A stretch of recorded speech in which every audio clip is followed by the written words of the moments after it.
and surpassed Penetrating and perfect Dharma is rarely met with, even in 100,000 million kalpas have have to see and listen to remember and accept.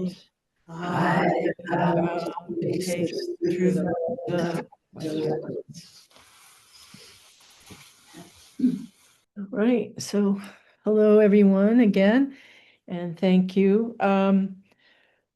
Yeah, Chris asked me to give these announcements, and so the first one is the the focus of our time for the next couple of weeks until the 18th, which is next week, is the this book, True Peace Work, and there's a link to it in the December newsletter.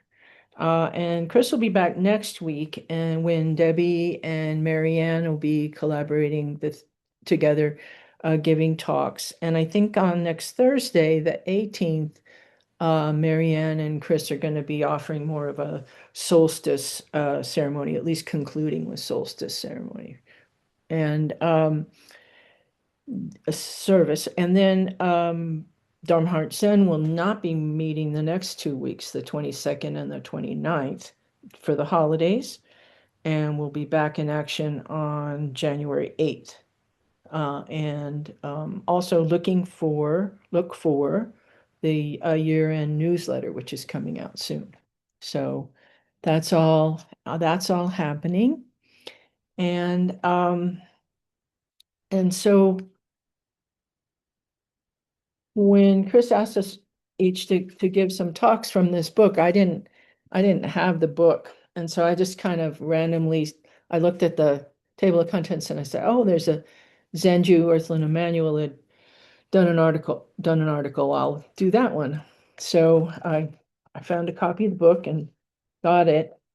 And her article is entitled Where the Heart Lives. So home is where the heart lives. So it's about home, um, which I think is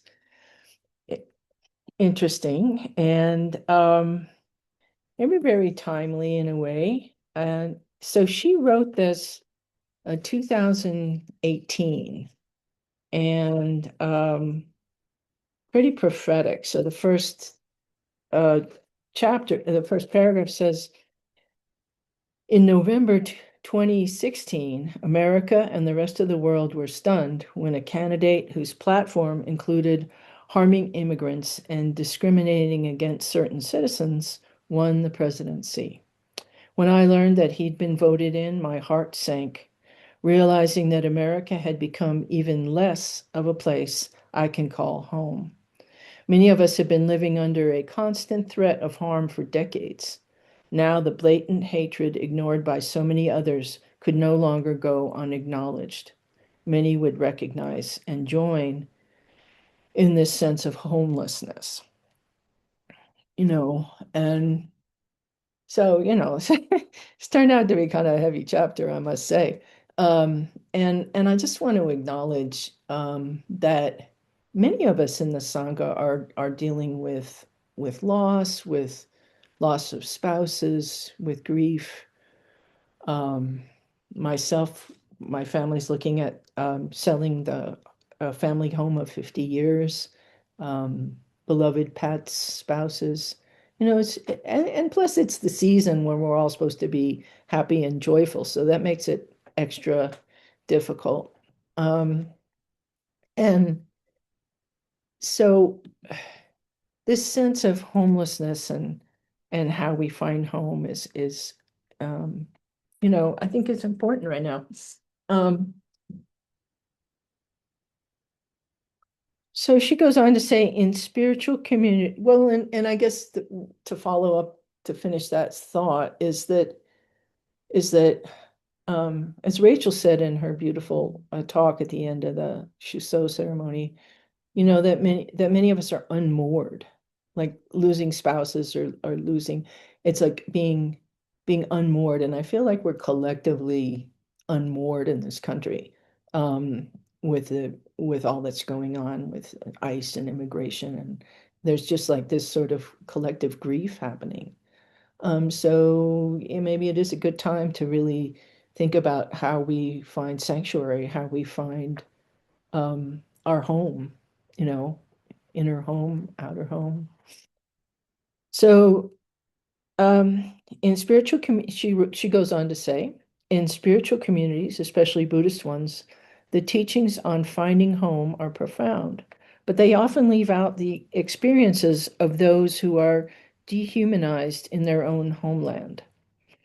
Spiritual teachings like home is within the heart can be off-putting when loss and disconnection aren't also acknowledged. Those who have such experiences can feel homeless spiritually and physically, and finding refuge or sanctuary from acts of hatred must be offered along the path of finding our true home. And I think that's where, we've been particularly at this time trying to figure out, what can we do? What more can we do? We can call our senators, we can, do, go on marches, how do we help? Give food, give clothing, all those things. Um, and I guess the other interesting piece of this is that when I first read this chapter or saw that this was the topic, I look up and when I was Shuso a couple of years ago, Chris gave me a calligraphy that says, "Do not ask me where I'm going as I travel this limitless world, where every step I take is home." And I've framed that, and I have it on my wall by my front door. So as I'm stepping out to travel in this limitless world, I can wonder if every step I take is my home. I can't say that I feel that way all the time, but often enough, I feel, or a sense of knowing what that is, of, where in our heart do we find our home, or how do we find sanctuary? Um, taking a walk, noticing feet on the ground, breathing in, taking the backward step, experiencing presence, all the words that we use to talk about uh, what is it to be in my true home. Every step I take is my home. Um, so, Zenju goes on to say, should talk about a sanctuary. And this is also very up there because we're talking about creating sanctuary for immigrants and you know making sanctuary cities. And Denver, I think, is designated sanctuary city. And Sonoma County, that's what you guys are working on. Sanctuary is a place we can go when our lives are under threat. When we consider where we can consider patience, compassion, forgiveness, and love in the midst of oppression. It is a place for those who feel differently than the dominant culture, a place where anyone can say, I am home. Taking sanctuary can be an act of finding home or saving one's life.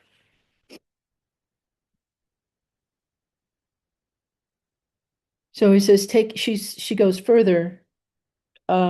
Sanctuary can be a refuge to reconcile the discord between not belonging and knowing oneself as a person. In this case, sanctuary is refuge. Taking refuge is the English translation of Saranan Gamanan, or Sarana in Pali means shelter, protection, or sanctuary, a place where peace and sanctuary are possible, to take refuge in the three treasures. So this always reminds me of Soin Rocks too. in every step, we every stitch we say, Namo Daibutsu, I'm taking refuge in the Buddha. And I always like to kind of elaborate on that and think, uh, I am flying home to the Buddha, flying home to my true home, being flying home to groundedness, being groundedness. All these ways of of flying home to our true selves, being grounded in our true selves. I think it's what we're saying.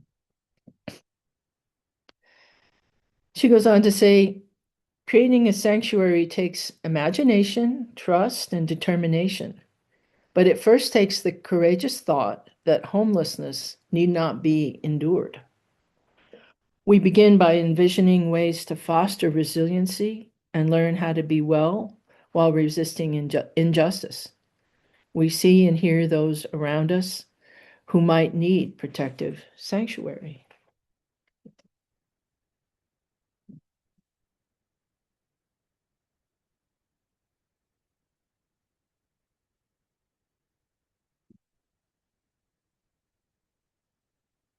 Yeah. She says, is home a matter of the heart? Yes. When what has gone unacknowledged in our society surfaces, it feels like a new reality. But we know in our hearts that it is not new. Our hearts say that there can be no better answer to our meditations and prayers for the dissolving of hatred than for it to be placed front and center and exposed. And that's what's happened. I mean, that's what's happened in our country now. Unfortunately, now here we are in the second time around, and it's triple, quadruple worse than when she wrote this. Um, but there is some sense of, at least I have this sense of like lancing the boil, like acknowledging that, our country was built on slavery and the laws are based on discrimination, and how then that comes to be, how do we people in white bodies, try to ameliorate this and help with this. Um, so she says, and what is our truth? Have our actions been ineffective? Have we relied only on prayer and meditation or only on social activism? When a shift in a system takes place, especially one that causes fear and discomfort, it allows for something strikingly different to appear, furthering our growth as individuals and as a community of people. So we're really, that I think that's what we're all working toward and trying to imagine and attain. So to close on her chapter, she wrote this poem, which I think is, you know, uh, heartbreakingly beautiful. Enchanted are the souls of the Africans whose bloody feet cracked the seashells that lay beneath the sand on the seashores of our beginnings. I call for the healing of those feet between my own toes, breathing wind a million years old, left in foul marshes. Come, my ancestors, to the table where I eat rice that you gave 3,000 years ago. Come feel the cotton clothes from the crops you harvested. Let me kiss your hands that swelled long after sunset each day. If only all that you loved and lost came back from beneath the sea. Walking sacred land where you withered and rose again despite the horror, honor is given and survives your invisibility, for the world shares in the abundance created by you. Ha! Ha is all I can say to that. That is so good. Anyway, which leads me to the next article that I took up in this book, which is by Mushim Patricia Ikeda, and it's entitled "I Vow Not to Burn Out." All right, so knowing the horror, knowing we got to do everything we can possibly do, I vow not to burn out. And she writes about a good friend of hers who had been very involved in a social justice movement and died, I guess, of a massive heart attack too young. And she said, when he died, I was sad and angry. I took to staying up all night, chanting and meditating. During my daytime work, I was exhausted. Now, how many of us have taken the who have taken the Bodhisattva vow are on a similar path toward burnout? Is it possible for us as disciples of Buddha to engage in systemic change, grow and deepen our spiritual practice? And if we're lay people, also care for our families? How can we do all this without collapsing? My world, in my world, there always seems to be way too much to do, along with way too much suffering, corruption, and not enough spaces of deep rest. When I get desperate, which is pretty often, I ask myself how not to be overwhelmed by despair. For my own sake and for my family, for my Sangha, I need to vow not to burn out. So I've formulated the great vow for mindful activists. And I give this first thing to my students in a year-long program of secular mindfulness for social justice activists. I ask them to sign and date it. And here's the vow. Aware of suffering and injustice, I, Erika, am working to create a more just, peaceful, and sustainable world. I promise, for the benefit of all, to practice self-care, mindfulness, healing, and joy. I vow not to burn out. I think it's, you know, it's important. I think it's important. And then she goes on to say, the cosmic bodhisattvas like Sariparibuddha and Avalokiteshvara and the rest of the gang, they don't burn out. Maybe they have big muscles from continuously rowing suffering beings to the further shore. They are willing to take abuse while demonstrating unfailing respect and love towards sentient beings. When something bad happens, they immediately absorb all the blame. They vow to return lifetime after lifetime until the great work is fully accomplished. And until that probably distant time, they remain upbeat, serene, and self-sacrificing. So then she reads there's another poem from the Bodhisattva Vow by Albert Sejo. And it's all in caps. You're spending all your time and energy getting other people off of the sinking ship into lifeboats, bound gaily for nirvana, while there you are sinking. And of course, you had to go and give away your life jacket. Now, let us be cheerful as we sink, our spirit ever buoyant as we sink. So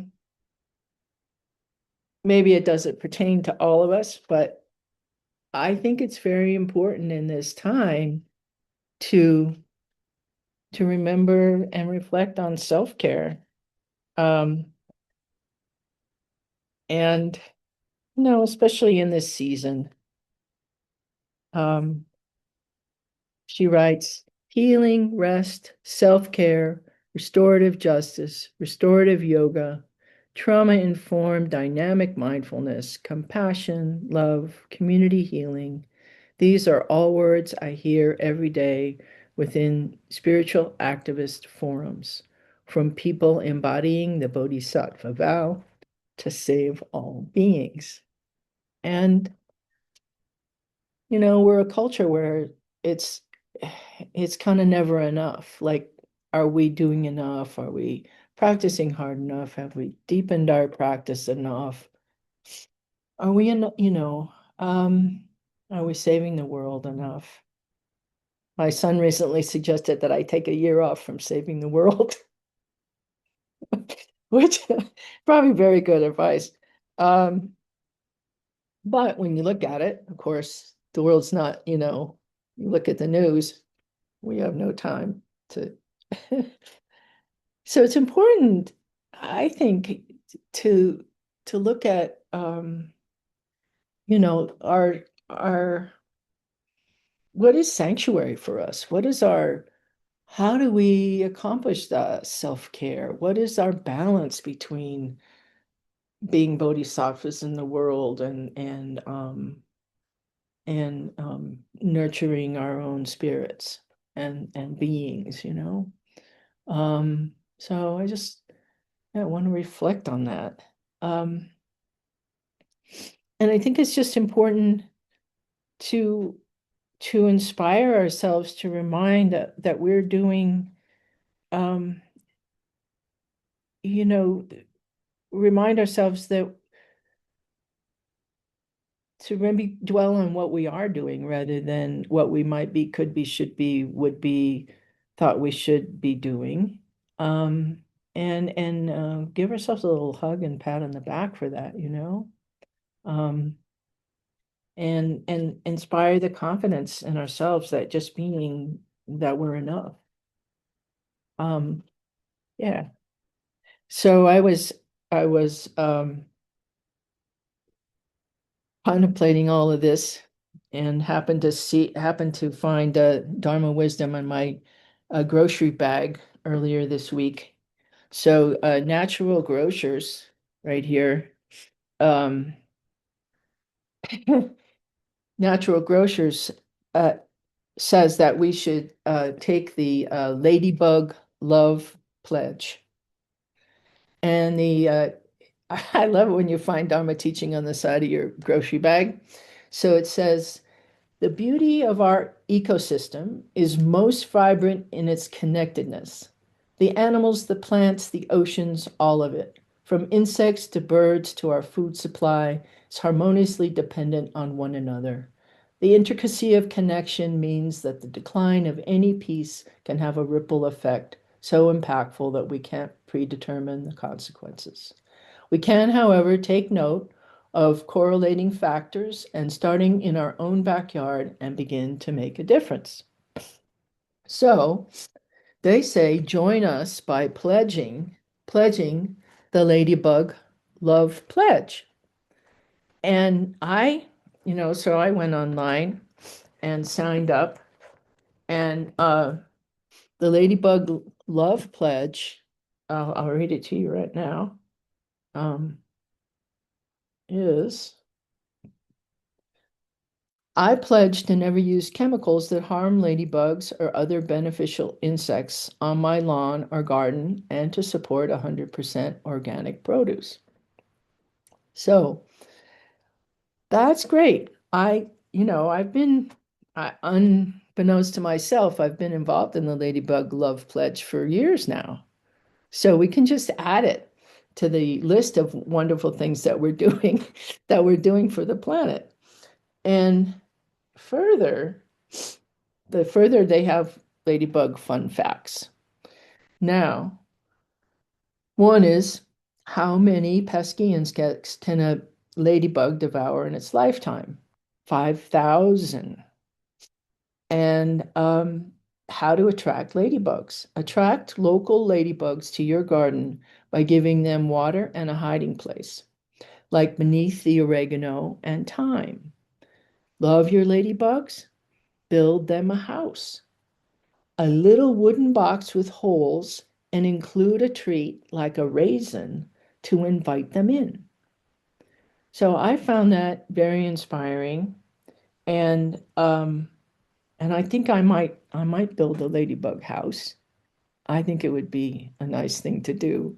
I'm gonna already don't sweep the leaves and invite the ants to live by the back door rather than coming into the kitchen, which they do. We have that agreement. And And so yeah, and they're living under the little leaves and all the things in the house. So I just think that that is a fine a fine thing to do, fine thing to do, and just to encourage ourselves that remember that whether we think we're practicing or not practicing, or that standing or sitting, walking or lying down, we are enough. We are enough.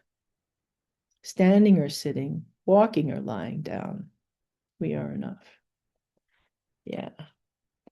And so I think it always goes faster when I do it in person here. That we could break into groups and we could talk about what what in this season in this time, what is restorative and restful, or what is our how do we find sanctuary? Where do we find home if we find it? And is because taking a bath and having hot cider, is that restorative, or is going down to town and standing in front of the courthouse, that might be the most restorative? But they're equally important in my book. So how about, do you want to try that for a while? I think we have what, 10 or 15 minutes to